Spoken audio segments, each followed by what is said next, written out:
በዜሮ የመነሻ ካፒታልና ምንም ገንዘብ ሳይኖራችሁ ተሰማርታችሁ የተሻለ ትርፍ የምታገኙባቸው ነገ ድርጅት ለመክፈት ነገ ኩባንያ ለመክፈት እንደ ድልድይ የሚሆናችሁን 30 ምርጥ የቢዝነስ ሐሳቦችን ልጠቁማችሁ።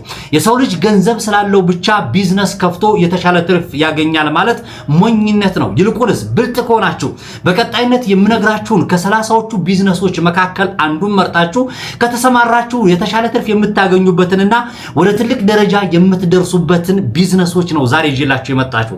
በርካታ ሰዎች በውስጥ መስመር ምንም ገንዘብ የለንም ግን ገንዘብ ሳይኖረን በዜሮ ካፒታል ምን እንስራ እያላችሁ ስትጠይቁኝ ነበር።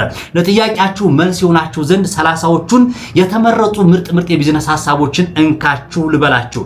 ከዛ በፊት እንደማሳሰቢያ የምነግራችሁ ነገር ስራ የምትንቁ ካላችሁ እስከ መጨረሻው ድረስ የማታዳምጡት ሰዎች ካላችሁና የምትመለከቱበትን የሶሻል ሚዲያ ፕላትፎርም YouTube ካላችሁ ሰብስክራይብ፣ ቲክቶክ ላይ ካላችሁ ደግሞ ፎሎ፣ ላይክ፣ ሼር እና ኮሜንት የማታደርጉ ሰዎች ካላችሁ አሳልፉት። ከዛ ውጪ ግን ስራ ወዳድ ሆናችሁ ብልሆች ሆናችሁ ብልጥ ሆናችሁ ስራ የምትፈልጉ ሰዎች ካላችሁ እንቀጥል። ክቡራን ተመልካቾቼ በዜሮ የመነሻ ካፒታል ምን ልንሰራ እንችላለን? እንቀጥል።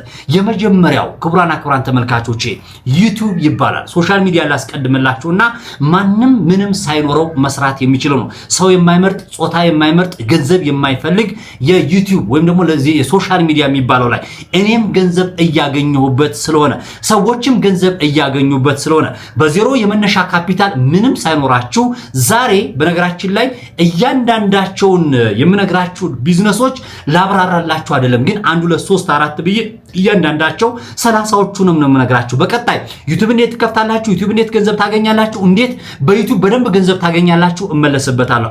አንኳሮችን ግን ልቀጥል። ምንም ሳይኖራችሁ ስልካችሁን በመጠቀም በዩቲዩብ ገንዘብ ማግኘት ትችላላችሁ በዜሮ ካፒታል።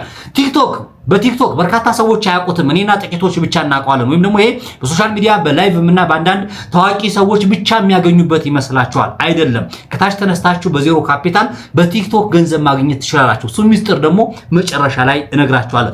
ፌስቡክ አሁንም ከሶሻል ሚዲያ አልወጣሁም። ሶሻል ሚዲያ ላይ ስራ ማትንቁ ከሆነ በፌስቡክ ገንዘብ ይገኛል በዜሮ የመነሻ ካፒታል። የሰዎችን ቪዲዮ ስታዩ ከምትሉ በፌስቡክ ገንዘብ የምታገኙበትና ዶላር የምታፍሱበትን ቀላል ሲስተም በፌስቡክ አለ። ሌላ ጊዜ እመለስበታለሁ። እንቀጥል። አሁንም ክቡራን ተመልካቾቼ አራተኛ ላይ ደርሻለሁ። እየቆጠራችሁ እየጻፋችሁ እንቀጥል። የሶሻል ሚዲያ አስተዳደር የሚባል ቢዝነስ አለ። እኔም ራሴ እየሰራሁበት ነው ያለሁት፣ በርካቶች ይሰሩታል። እናንተ የቅድሙን ዩቲዩብን መስራት ካልፈለጋችሁ፣ ቲክቶክን መስራት ካልቻላችሁ፣ ኮንተንት ማዘጋጀት እንዲሁም ደግሞ የተለያዩ ነገሮችን እንደዚህ ለሶሻል ሚዲያ ያን ያክልም ካልሆናችሁ ውጣ ውረዱን አልፋችሁ መስራት የማትፈልጉ ከሆነ የሶሻል ሚዲያ ማናጀር የሚባለው በተለምዶ ወይ ደግሞ ሶሻል ሚዲያቸውን የሰዎችን የድርጅቶችን ሊሆን ይችላል የአርቲስቶችን ሊሆን ይችላል የታዋቂ ሰዎችን የማይመቻቸውን የመንግስት ሰራተኞችን ሊሆን ይችላል ሶሻል ሚዲያቸውን በማስተዳደር ብቻ እናንተ ምን በማድረግ ነው በተለያዩ ሶሻል ሚዲያዎች ላይ ዩቲዩብ አልጎሪዝምን በማወቅ የቲክቶክን የፌስቡክን አልጎሪዝምን ካወቃችሁት በኋላ የነሱን ሶሻል ሚዲያ ማኔጅ በማድረግ ኮፒራይታቸው ሊሆን ይችላል ኮሜንታቸው ሊሆን ይችላል ኤኒ ነገሮችን ራሱ በዜሮ የመነሻ ካፒታል እናንተ ያ ዕውቀት ስላላችሁ ብቻ እንዴት ዕውቀቱን ታገኙታላችሁ? አሁንም ወደ መጨረሻ ላይ መለስበታለሁ። ስለዚህ የሶሻል ሚዲያ አስተዳደር የሚባል በዜሮ የመነሻ ካፒታል ምንም ሳይኖራችሁ ይሰራል። አምስተኛ ላይ የትርጉም አገልግሎት። በነገራችን ላይ ሁለገብ የሆናችሁ ሙያ ያላችሁ ሰዎች አላችሁ። መነሻ አጥሯችሁ ነው እንጂ በጣም ብዙ ተሰጥኦ ያላችሁና በጣም ብዙ ባለሙያ ሰዎች አላችሁ። ኢቭን ኢፍ አሁን የምናገረው ቢዝነስ እሱን ይመለከታል። የትርጉም አገልግሎት እንግሊዘኛ ላይ ጎበዝ የሆናችሁ ሰዎች፣ የተለያዩ ሀገር ውስጥ ቋንቋዎችን ጎበዝ የሆናችሁ ሰዎች ለምሳሌ እንደኔ አንድ 10 ምናምን ማቃቸው ጓደኞች አሉ ትርጉም የሚሰሩ በዶላር የሚከፈላቸው እንግሊዘኛውን መጽሐፍ ወደ አማርኛ የሚተረጉሙ አማርኛውን ወይም ደግሞ የሀገር ውስጡን ቋንቋ ወደ እንግሊዘኛና ወደ ሌሎች ቻይና ወደ ህንድኛ የሚተረጉሙ ገንዘብ በዶላር የሚከፈላቸው ቤታቸው ቁጭ ብለው የሚሰሩ በኦንላይን በስልካቸው እንዲሁም ደግሞ በላፕቶፓቸው ባላቸው ማቴሪያል ብቻ ትርጉም በመስራት ለመጽሐፎች በመተርጎም ሌሎችም አጠቃላይ ያሉ ሶሻል ሚዲያ ላይ የሚተረጎሙ ነገሮችን በመተርጎም ራሱ ገንዘብ ማግኘት ይቻላል። እንቀጥል። አሁንም ይቅርታ ግን እያብራራሁ ነው መሰለኝ ምክንያቱም ጊዜ ስለማይበቃኝ ነው። እንቀጥል። የቪዲዮ ኤዲተር በአሁኑ ሰዓት ላይ ኢትዮጵያ ውስጥ ላይ በየሶሻል ሚዲያው ላይ ሰዎች እየለቀቁ ነው ኤዲተር እንፈልጋለን እያሉ እናንተ ምን ትሰራላችሁ? ስለዚህ ምንም ሳይኖራችሁ ዕውቀቱ ያላችሁ ሰዎች ኤዲተር ነኝ ግን የመነሻ ገንዘብ የለኝም የምትሉ ሰዎች፣ ኮምፒውተር የለኝም የምትሉ ሰዎች፣ ምንም የለህም ሙያው ብቻ አለ እውቀቱ አለ ወይ በሶሻል ሚዲያ ለምደው ሊሆን ይችላል ወይ ደግሞ ከአሁን በፊት ተምረህ ሊሆን ይችላል ወይ ደግሞ በሆነ መንገድ አውቀው ሊሆን ይችላል ወይ ሰዎች አሳይተው ሊሆን ይችላል ማሳየት የሚቻላል። ስለዚህ የቪዲዮ ኤዲተር ከሆንክ በዜሮ የመነሻ ካፒታል ገንዘብ ማግኘት ትችላለህ በወር ነው እያልኩ ያለሁት። ስለዚህ እንዴት አድርገን እሱን ደግሞ በቀጣይ መለስበታለሁ። እኔም ራሴ ሊንክ ማድረግ እችላለሁ። እኔ ራሴ ኤዲተር እፈልጋለሁ፣ ሌሎች ጓደኞቼ ኤዲተር ይፈልጋሉ፣ በየሶሻል ሚዲያ ላይ ሰዎች ይናገራሉ። ስለዚህ ምንም ሳይኖራችሁ ቪዲዮ ኤዲተር እንቀጥላለን። አሁንም በነገራችን ላይ ሚዲያ ነክ ነገሮችን ነው እያወራ ያለሁት። እንቀጥላለን። የሲቪ ማስተካከል ስራ የሚባል ነገር አለ። ክቡራን ሰዎች ስራ ሊቀጠሩ ሲሉ ሰዎች የተለያየ ቦታ ላይ የተለያዩ ነገሮችን ሲፈልጉ እውቀቱ ያላቸው ሰዎች ስራ እንዲቀጠሩ የተለያዩ ኮኔክሽኖችን በመፍጠር ከድርጅቶች ጋር ሊሆን ይችላል ወይም ደግሞ እነዛ ሰዎች ወደ ስራው ሊቀጠሩ ሲሄዱ ምክንያቱም በጣም ብዙ ደሞዝ ስለሆነ ሊከፈላቸው የሚችለው ሲቪ ላይ በማዘጋጀትና ወይም ደግሞ ይሄ ኢንተርቪው ሲደረጉ ሰዎች ሊያውቁት የሚገባቸውን ነገሮች በማማከር ትንሽ ሳንቲም ለእናንተ ከፍሏችሁ የማማከር ስራ ራሱ በዜሮ መነሻ ካፒታል መስራት ይችላል። ማማከር ሲባል ድርጅቶች፣ ፋብሪካዎች፣ በርካታ ነገሮች የሚሰሩ የትኛውንም አይነት ቢዝነሶችን በዜሮ የመነሻ ካፒታል ምክንያቱም እውቀት ነው፣ ጭንቅላት እዚህ ውስጥ ነው። እዚህ ውስጥ ያለ እውቀት ገንዘብ ላይፈልግ ይችላል። ስለዚህ ምንም ሳይኖራችሁ የምትሰሩት ስራ ነው ማለት ነው። እንቀጥል። አሁንም 8ኛ ላይ ደርሰናል። ስለ ሶሻል ሚዲያ ጥናት ማድረግ፣ ለሰዎች አገልግሎት መስጠት። በሶሻል ሚዲያ መስራት ትችላላችሁ። ስለ ሶሻል ሚዲያ በቂ ጥናት ካላችሁ ይሄን የሚሰሩ ሰዎች አሉ። የሶሻል ሚዲያ እንትን የሚያደርጉ ሰዎች ቅድም ያልኳቸው አሁን ዩቲዩብ ምናምን እነዚህ መቆጣጠር ነው። አሁን ግን ስለ ሶሻል ሚዲያ እውቀት መስጠት፣ ሰዎች እንዴት አድርገው ሶሻል ሚዲያ መጠቀም እንዳለባቸው ራሱ በፌስቡክ ሊሆን ይችላል፣ በቲክቶክ፣ በዩቲዩብ በእነዚህ ነገሮች ላይ ኮንተንት ነው ራሱ። ይሄንን ኮንተንት ይዛችሁ ስለ ሶሻል ሚዲያ በቂ እውቀት ኖሯችሁ ጋይድ በማድረግ በማስተማር ራሱ በዚህ በዜሮ ካፒታል መነሻ ካፒታል ራሱ መስራት ትችላላችሁ። በቅርበት የማውቃቸው ሰዎች አሉ። ገንዘብ አልቀበልም እንጂ ልክ እንደዚህ እንደናንተ አሁን እንደዚህ አይነት ዕውቀቶችን ራሱ ሰዎች እንዳካፍላቸው እንዳስተምራቸው እንድነግራቸው ገንዘብ እንክፈል ይሉኛል። እኔ ምን ስለሆንኩኝ ነው? እኔ የተለየ ዕውቀት ኖሮኝ ነው አይደለም። ግን ከሶሻል ሚዲያ ካየሁት ካለኝ ኤክስፒሪየንስ እንዲሁም ጎግል አድርጌ ዩቲዩብ ላይ ባየሁት አማካኝነት በሶሻል ሚዲያ ጥናት በማድረግ ለሰዎች ስለ ሶሻል ሚዲያ ለሰዎች ጋይድ ማድረግና መንገር ማስተማር ገንዘብ ተከፍሏችሁ ትችላላችሁ። ፐርሰናሊ በየቤታቸው በመሄድ ያላችሁበት ቦታ ላይ መተው በመነጋገር ራሱ ገንዘብ መቀበል ትችላላችሁ። በምን? በዜሮ የመነሻ ካፒታል። የግል ስፖርት አሰልጣኝ ማስተር የሆናችሁ ሌላ በስፖርቱ ዘርፍ ላይ በቂ ዕውቀት ኖሯችሁ የተቀመጣችሁ ሰዎች አላችሁ። ስፖርት ቤት ለመክፈት አይኖ ገንዘብ ያስፈልጋችኋል አይደለ? አዎ ለጂም ቤት ዕቃ ለማሟላት ሊሆን ይችላል፣ ትጥቅ ለማሟላት ምናምን። ለምንድን ነው በግላችሁ ሰውየው ዕቃውን አሟልቶ ቤቱ ስልጠና መስጠት የማትችሉ? ትችላላችሁ። ስለዚህ የግል ስፖርት አሰልጣኝ ገንዘብ የሚከፈላቸው አሉ። ምንም ዕውቀቱ አላቸው፣ ችሎታው አላቸው። በዜሮ መነሻ ካፒታል ማለት ይሄ ነው። ሄደው ያሰለጥናሉ፣ ገንዘብ ያገኛሉ። ነገ ወደ ምን ይቀየራል?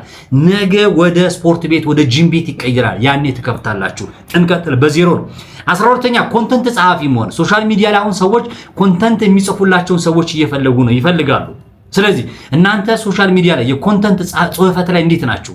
ስለዚህ ራሳችሁን በሶሻል ሚዲያ ሊሆን ይችላል በተለያየ አይነት መንገድ እኔ የሆነ ቦታ ላይ እንደዚህ አይነት ዕውቀት አለኝ ሶሻል ሚዲያ ኮንተንት ላይ ጎበዝ ነኝ የምትል ከሆነ ለምሳሌ ኮንታክት ታደርግ ትችላለህ፣ ሰዎችን ኮንታክት ታደርግ ትችላለህ። በርካታ ሰዎች ማኔጅ ይፈልጋሉ። ታዋቂ አርቲስቶች፣ ቲክቶከሮች ኮንተንት የላቸውም። ለነሱ ከጀርባ ኮንተንቶችን በማዘጋጀት ገንዘብ ማግኘት ትችላላችሁ። እንቀጥል። የፎቶግራፊና ቪዲዮግራፈር መሆን ካሜራማን እንበለው ወይ ደግሞ ሲኒማቶግራፈር እንበለውና የዚህ ሙያተኛ ብትሆኑ ትፈልጋላችሁ። አሁን በየቦታው በነገራችን ላይ በርካታ ሰዎች በሶሻል ሚዲያ ይለቃሉ። ስለዚህ በዜሮ መነሻ ካፒታል ነው። ካሜራ አንተ ይዘናል ተባልክም ዕውቀቱ ካለ ሙያው ካለሽ ምን መሆን ትችላለሽ ማለት ነው። ገንዘብ ማግኘት ይችላል። ይሄ ማለት በዜሮ መነሻ ካፒታል ዕውቀቱ ይኑር። እስኪ ተጠጋ፣ ለሰዎች ንገር፣ ካሜራማን ነው ይበላቸው፣ ተናገር። ስለዚህ በዜሮ መነሻ ካፒታል ስራ ማግኘት ማለት ይሄ ነው። የድለላ ስራ ገንዘብ አይፈልግም። ምላስ ብቻ፣ ጭንቅላት ብቻ፣ ጥናት ማድረግ ብቻ፣ ዝቅ ብሎ መስራት ብቻ፣ ንግግር መቻል ብቻ፣ ኢንፎርሜሽኖችን መሰብሰብ ብቻ የድለላ ስራ በዜሮ የመነሻ ካፒታል የሚሰራ ስራ ነው። ሴልስ አይታችኋቸዋል። ሴልስ ምንም ሳይኖራቸው ከመሬት ተነስተው ችሎታ ስላላቸው ብቻ ሪል ስቴት በመሸጥ ሊሆን ይችላል፣ መኪናዎችን በመሸጥ የተለያዩ ነገሮችን ከባድኖችን ፋብሪካዎችን በመሸጥ ገንዘብ የሚያገኙ ሰዎች አሉ። ራሴን ጨምሮ እቃዎችን በማሻሻጥ ሊሆን ይችላል፣ የተለያዩ ነገሮችን በማድረግ ሊሆን ይችላል፣ የኮሚሽን ስራ በመስራት እንዲሁም ደግሞ ሴልስ ተቀጥሮ በመስራት ሴልስ የሰዎችን የድርጅቶችን ምርትና አገልግሎትን በማስተዋወቅ ለሽያጭ በማብቃት ራሱ ገንዘብ ማግኘት ይቻላል። በምን? በዜሮ የመነሻ ካፒታል። ችሎታ ምላስን ፈጣሪ የሰጠህን ጸጋ ተጠቅመሽ ገንዘብ ማግኘት ትችላለሽ። እንቀጥላለን። የሶሻል ሚዲያ አስተዳደር ቅድም ላይ ተናግሬዋለሁ። ሶሻል ሚዲያ አስተዳደር የሚለውን ከቀደሙ ጋር አገናኙልኝ። የቧንቧ ሰራተኛ ሙያ ነው። ልትነቁት ትችላላችሁ። በነገራችን ላይ ከትንሽዬ ተነስተው ቧንቧ ስራ ሰፈር ውስጥ ከመጠገን ጀምረው እስከ ቤት ኢንስታሌሽን ሙሉ የቧንቧ ስራ የሚሰሩ ሰዎች አሉ። ስለዚህ አስቡበት። የቧንቧ ምንም ሳይኖር መስራት ትችላለህ። ምንም ሳይኖር ሄደ የሆነ ስራ ተነጋገር፣ ቀብድ ተቀበል። ቀብድ ከተቀበልክ በኋላ እቃው የለህም አይደል? ሙያው አለ። ቀብድ በተቀበልከው ቀብድ ላይ ምን ታደርጋለህ? ሄደ ምን ታደርጋለህ? እቃውን ትገዛለህ። የለህማ መጀመሪያ የለህም፣ እውቀቱ ግን አለ። ካልሆነስ ከሰው ተዋስ፣ ካልሆነስ ተከራይ፣ የሚከራይ ቦታ አለ ስራውን ስላገኘው። እንቀጥል። ኤሌክትሪሻን የምትንቁ ሰዎች አላችሁ፣ የማታውቁ ሰዎች አላችሁ። ብዙ ገንዘብ ነው የሚገኝበት። ከዚህ ጋር በተገናኘ በርካታ ኤሌክትሪክ ስራዎችን ኢንስታሌሽኖችን በየቦታው መብራት በተበላሸ ቁጥር የሆነ ዝርጋታ በኖረ ቁጥር እያንዳንዱ ቦታ ላይ ኤሌክትሪሻን ሙያ እኮ ነው። ይሄንኛው በነገራችን ላይ አንድ የሆነ ቦታ ላይ ኤሌክትሪክ ቤት ወይ ደግሞ ኤሌክትሪክ እቃዎችን ሱቅ ከፍቶ ከሚሸጠው በላይ አንድ ኤሌክትሪሻን የሚያገኘው ገንዘብ ይበልጣል። ምክንያቱም ኤሌክትሪክ ቤት የከፈተው ሰውዬ የቤት ኪራይ አለበት፣ የግብር አለበት፣ የምኖጭ አለበት፣ ሄዶ ማምጣት አለበት፣ በደረሰኝ በመናም በጣም ብዙ ውጣ ውረድ አለው። አንተ ኤሌክትሪሻን የሆንከው ሰውዬስ ደረሰኝ አትቆርጥም፣ ገንዘብ ታገኛለህ። የሆነች ቦታ ላይ የምትጠገን ኤሌክትሪክ ትሄድና ምን ታደርጋለህ? ገንዘብ ታገኛለህ አይደለ? በቀላሉ ገንዘብ ማግኘት ትችላለህ። ስለዚህ ከዛ ከሚያገኘው ሰው በላይ ማግኘት ትችላለህ ማለት ነው። ክቡራና ክቡራን ተመልካቾች እንቀጥል። አሁንም የመካኒክ ስራ በጣም ብዙ ገንዘብ የሚገኝበት ነው። በዜሮ መነሻ ካፒታል በየሰፈሩ በየአካባቢያችሁ ሄዳችሁ ለምንድን ነው የማትሰሩት? መካኒክ የማትሆኑት ለምንድን ነው? ለምሳሌ እውቀት የላችሁም። እውቀቱ ከሌላችሁ ጋራጅ መካኒክ የሚሰራ ቦታ ላይ ሄዱና እውቀቱን ቀሰሙት። ከዛ በኋላ እናንተ ብዙ ገንዘብ የሚገኝበት በዜሮ መነሻ ካፒታል የተሻለ ትርፍ የሚገኝበት ነው። አንድ መኪና ሲበላሽ ጎማ እንኳን ራሱ ፈተው መልሰው ግሪስ አድርገው ራሱ ለማስተካከል 1500 2000 ብር የሚቀበሉት 1000 እና ከዛ በላይ እንደው 600 አለ አንዳንድ ቦታ ላይ። ስለዚህ ምንድነው ጎማ ፈታችሁ ግሪስ እኔ ራሴ መኪናው ራሴ ነው ግሪስ አምጥቼላችሁ ግሪሱን ቀብታችሁልኝ በእውቀታችሁ ብቻ ተጠቅማችሁ ሰርታችሁ ማለት። ስለዚህ መካኒክ ማለት ነው። ትንሽዬ ነገር ኤሌክትሪክ ተቋርጣ እንኳን ራሱ መኪና ላይ ኤሌክትሪክ ሰከተው ብቻ 1200 ብር ይቀበላሉ። ሰርቪስ በማድረግ ዘይት በመቀየር የመካኒክም ስራ በዜሮ መነሻ ካፒታል መስራት ይቻላል። እሱን እንዴት አድርገህ ተሰራለህ? መስመሩን መጨረሻ ላይ እመጣልሻለሁ። እየተቆጣኋችሁ ነው መሰለኝ፣ ኮስተር እያልኩኝ ነው። ምክንያቱም ሙያ ስራ ላይ በጣም ያበላል። በነገራችን ላይ ያበራል። መሃል ላይ ቆም አድርጌ ልንገራችሁና አትክልተኛ ነበርኩኝ እኔ አትክልተኛ ከዜሮ ተነስቼ ምንም ሳይኖረኝ ማጭድ መኮትኮቻ ብቻ ይዤ ዛሬ አልহামዱሊላህ የተሻለ ቦታ ደርሻለሁ። በጣም ብዙ ነገሮችን እየሰራሁ ነው። ከ10 ድርጅቶች በላይ ከፍቻለሁ። ከምንድን ነው የተነሳሁት? ሞራል እንዲሆናችሁ ሞቲቬሽን እንዲሆናችሁ ነው። ለምንድን ነው ይሄንን የሰራሁት? እንዴት ለምን ከዜሮ ተነስቼ 10 ድርጅት ከፍቻለሁ? ከምን አትክልት እየኮተኮትኩ ብያችኋለሁ። ስለዚህ ስራልናኩ ሞርጄ ሰርቼ ነው ምንም ሳይኖረኝ። እንደ ኢሹ አይደለም። ለምሳሌ ዶማ፣ አካፋ፣ መኮትኮቻ፣ ማጭድ መያዝ እንደ ኢሹ አይደለም። እውቀት ነው ያለኝ። እውቀቱ እንዴት አዳበርከው? ከአንድ ጓደኛ ጋር ተጠግቻ አትክልት እንዴት እንደሚንከባከብ አትክልት እንዴት እንደሚኮተኮት አየሁት። ከዛ በኋላ አትክልተኛ ነበርኩኝ፣ አትክልት ቤት ከፈትኩኝ። እንቀጥል። ሙያ በተግባር ስለሆነ ነው። እሺ ክቡራን ተመልካቾቼ የጥገና አገልግሎት ጥገና ላይ እንዴት ናቸው? ስቶቭ ላይ፣ ምጣድ ላይ፣ ሞባይል ላይ፣ ኤሌክትሮኒክስ አጠቃላይ ጥገና በዜሮ መነሻ ካፒታል የሚሰራ ነው። በዜሮ ስላችሁ ለዚህ ሱቅ ለመክፈት ወይ ድርጅት ለመክፈት አስባችሁ ከሆነ አሁን መነሻ ያስፈልጋል። ግን እውቀት ኖሯችሁ አትሰሩም አትባሉም። እውቀቱ ይኖራችሁና ጀምሩት። ለሰዎች በመንገር ጀምሩት። የሆነ ቦታ ላይ ትቀጠራላችሁ። ለምሳሌ ሞባይል ቤት ያለው ሰው የሞባይል ጥገና እውቀት ያለውን ሰው ይፈልጋል። እቃዎቹን አሟልቶ የጥገና እቃዎቹን አሟልቶ ያንን ሰውዬ ና ስራልኝ በየቦታው እንደዚህ አይነት ሰው ታውቃላችሁ እየተባለ ሲፈለግ አውቃለሁ። ስለዚህ ነገ ራስህ ሞባይል ቤቱን ወይ ትረከበዋለህ ወይ ራስህ ሞባይል ቤት ትከፍታለህ። ዛሬ በጥገና ነው የገባው። ስለዚህ ጥገናም ራሱ ያዋጣል። ሞባይል ቤት እንኳን ሽጦ የማይውለውን ነገር በጥገና የምታገኙትን ብር የሚገኘውን ብር እናውቀዋለን። ስለዚህ አስቡበት ነው። የዲሽ ሰራተኛ አንድ ዲሽ ለመስራት አሁን ሰው ስንት ብር ነው የሚያገኘው?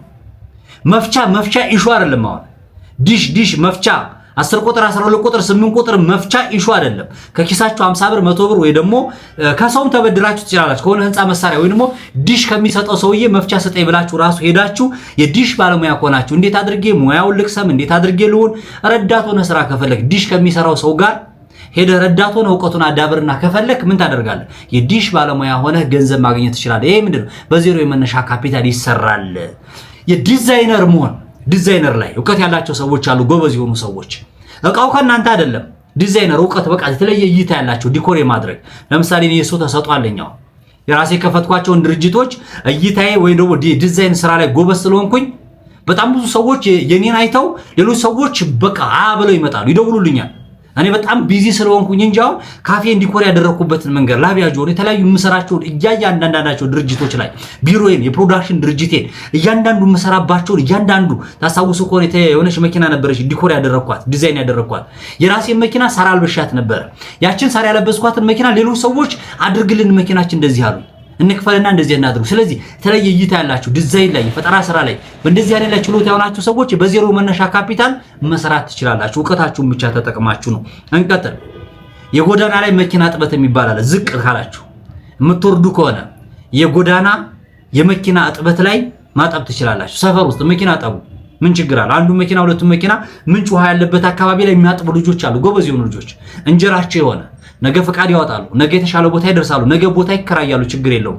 ሰፈር ውስጥ አካባቢ ላይ የመኪና ጥበት ዝቅ የምትሉ ሰዎች አሁን ምንድነው በየሰፈሩ ድንጋይ የሚያሞቁ ሰዎችም ስለሚጠይቁኝ ነው። በየቪዲዮ ቤቱ የሚሄዱ ልጆች፣ ጫት የሚቅሙ ሰዎች፣ መጠጥ ቤት የሚሄዱ ልጆችም እንዴት ነው በዜሮ ካፒታል እንዴት የምንሰራው ስለሚሉ ነው። ከዛ ስታፍ ከዛ ሱስ ውጡና ይሄን ጀምሩት። ወደ ስደት ከመሄዳችሁ በፊት ሰፈር ውስጥ ይሄን ጀምሩት። ክፍለ ሀገር ያላችሁ ሰዎች ባጃጅ የሆነ ቦታ ላይ ጀምሩ፣ ጠቡ። ወንዝ ቦታ ላይ አሁን ወጣ ስለ ወደ ገጠር አካባቢ እመለከታለሁ። የገጠር ከተማ አካባቢ ላይ ወጣ ያለ ቦታ ላይ ባጃጆቹ፣ መኪናዎቹ፣ ሚኒባሶቹን ሲያጥቡ እመለከታለሁ። ስለዚህ ስራ ካልናቃችሁ በዜሮ ካፒታል የሚሰራ ስራ ነው። አንድ ባሊ ከቤት ወስደ ውሃ እየቀዳህ እጠብ፣ ምን ችግር አለው? ወደ መጨረሻ ላይ ደርሰናል። ቀለም ቀቢና የዚህ ፊኒሺንግ ስራ የሚባሉ ስራዎች ላይ በጣም አሪፍ ቢዝነስ ነው። እሱም የተሻለ ገንዘብ የምታገኙበት ነው። አንድ ማንኪያና አንድ የሆነ ዕቃ ይዛችሁ የፊኒሺንግ ባለሙያ ቀለም ቀቢ ምንድነው የሚባለው ቀለም ቀቢ ብሩሽና ሮለር ወይ የሆነ ነገር ይዛችሁ ቀለም ቀቢ አስቡት። በካሬ ሲከፈላችሁ 200 300 ብር በካሬ 100 ካሬ ብትሰሩ 100 ካሬ ትንሽ ነች። 100 ካሬ በቀን ብትሰሩ በ200 ብር ቢታሰብ ስንት ነው? ስንት እንደሚመጣ አስቡት ራሳችሁ። ስለዚህ በምንድን ነው በዜሮ የመነሻ ካፒታል የሚሰራ ቢዝነስ ነው።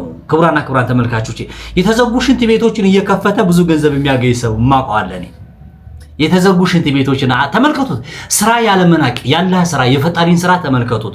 ጎበዝ ልጆች በጣም ተፈልጎ ማለት ነው እንዲሰሩለት የሚፈልግ ሰው የሚፈልግ ልጅ አለ። በየቦታው እንዲሰሩለት እየየብለው የሚጠሩት አለ። ከአመት እስከ አመት ሽንት ቤታቸው በተዘጋ ቁጥር ከወርም በምንም ሰዓት ላይ ሽንት ቤት የሚከፍተው እሱ ነው ተብሎ ግን የተለየ ነገር አይደለም የሚጠቀመው። ኬሚካሉ እነሱ ናቸው የሚገዙት ወይ ደግሞ ከኬሚካሉ ጋር አብሮ ይነጋገራል።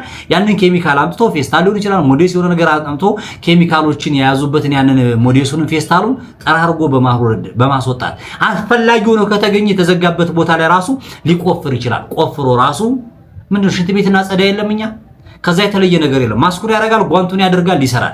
ስራ ካልነቃችሁ ይሄን ቢዝነስ ነው። የተዘጉ ሽንት ቤቶችን መክፈት የሚባል ቢዝነስ ነው።